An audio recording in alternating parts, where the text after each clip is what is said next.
রাত্রে এত টেনশন করিস না তো, ভাইয়া এখনই চলে আসবে। আমাকে অবশ্য বলে গিয়েছিল আসতে দেরি হবে, কিন্তু চারিদিকে যেমন গন্ডগোলের কথা শুনছি তাই টেনশন হচ্ছে।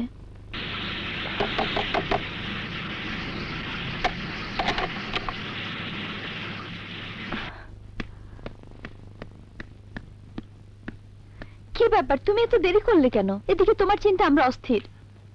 মালপত্র সরাতে সময় লেগে গেল। মালগুলো রাখলে কোথায়? কদমতলী আরহামের বাসায়। ও ভাইয়া, ঢাকা শহরের অবস্থা কেমন দেখলে? আসার সময় দেখলাম ছেলেরা গাছ কেটে রাস্তার মধ্যে ব্যারিকেড দিচ্ছে, পথে পথে টায়ার জ্বলছে, অলিতে গলিতে জটলা। দেশের অবস্থা ক্রমাগত খারাপ হচ্ছে। আচ্ছা রাত্রি, হ্যাঁ? তোমার পেটের ব্যথার অবস্থা কি, কমেছে? এখন ভালো, পেটের ব্যথাটা একটু কমেছে।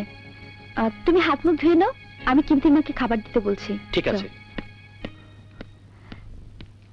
কি ভাবছিস, তুই খাবি না? হ্যাঁ ঠিক ঠিক আছে, আমি আসছি। আচ্ছা।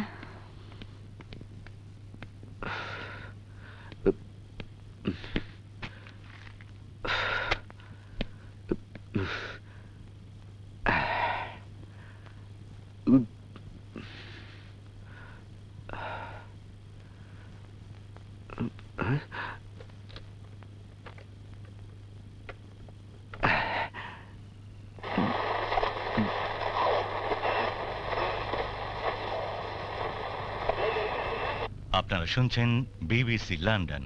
ঢাকায় মুজিব ভুট্টোর গোলটেবিল বৈঠক সম্ভবত ব্যর্থতায় পর্যবসিত হতে যাচ্ছে। এতে স্পষ্টত বোঝা যায় পাকিস্তানের প্রেসিডেন্ট জেনারেল ইয়াহিয়া খান নির্বাচিত সংখ্যাগরিষ্ঠ বাঙালিদের কাছে ক্ষমতা হস্তান্তর করতে রাজি নয়।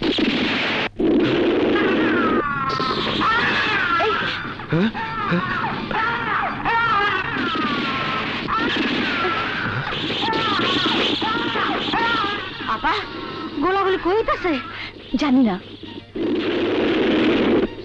চুপ করো।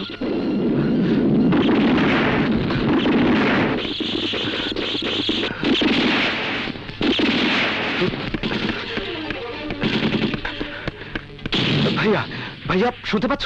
ওই যে পাকিস্তানি হানাদার বাহিনী বোধহয় আমাদের উপর ঝাঁপিয়ে পড়েছে। আমি জানতাম এমন একটা কিছু হবে।